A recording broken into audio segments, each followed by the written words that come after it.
So National Signing Day, the first round passes by on December 15th.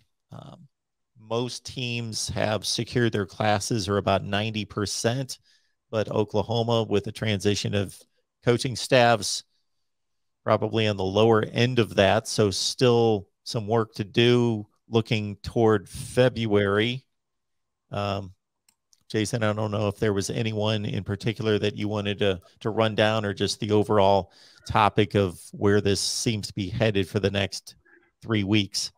Yeah, so I think from an overall perspective, Mark, I think Oklahoma expects to, it's a lot. I mean, I think it's a lot when you take in the transfers that Oklahoma has had in the early departures to the NFL. Oklahoma's probably in the neighborhood where they've lost around 50, will lose 15 to 20 at least kids off of this 2021 team. So right now, Oklahoma has 17 guys in the early period that they've signed, and then so have heard that Oklahoma could take between the early and the late period plus transfers in the neighborhood of 35 to maybe even up to 38 kids.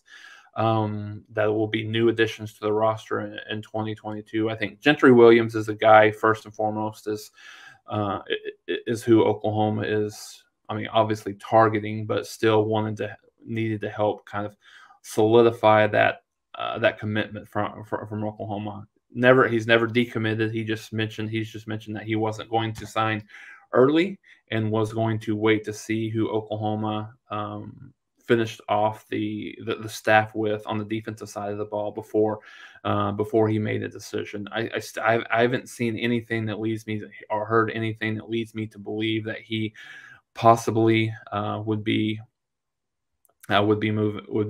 going elsewhere. I think initially it was between Oklahoma and USC.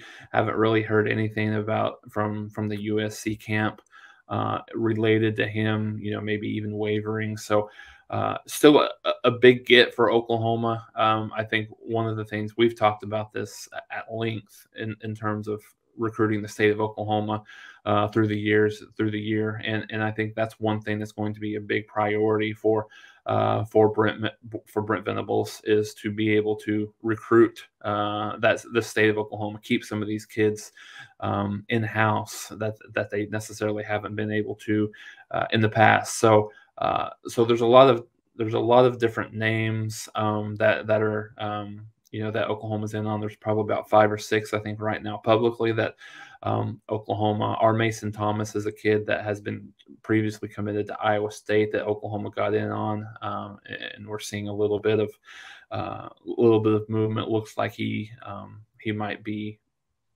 very much in the in the thralls of looking to kind of make that flip. And so, like I said, there's a couple of other ones. There's an offensive lineman, 5-star offensive lineman out of Texas that's really kind of between Oklahoma and Texas right now. Is going to commit within the next few weeks.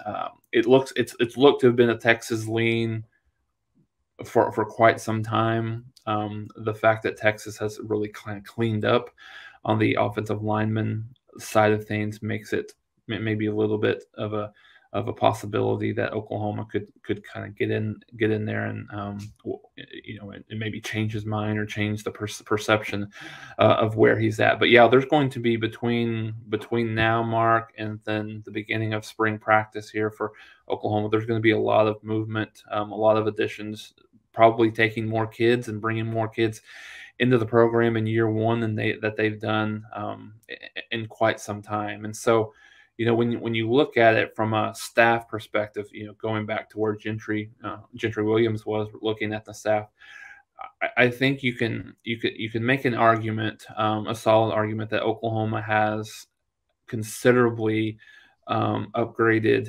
on the defensive side of the ball from a coaching perspective versus where they've been in the past. They've got multiple guys that have won national championships.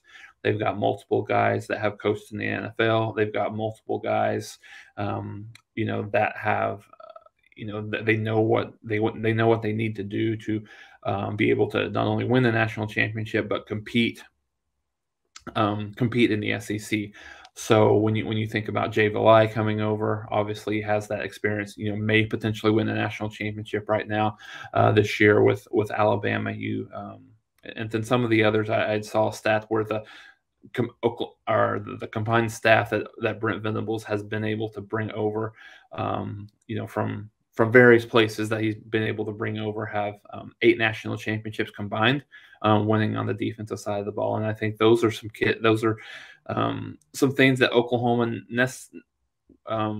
necessarily hasn't had in the past.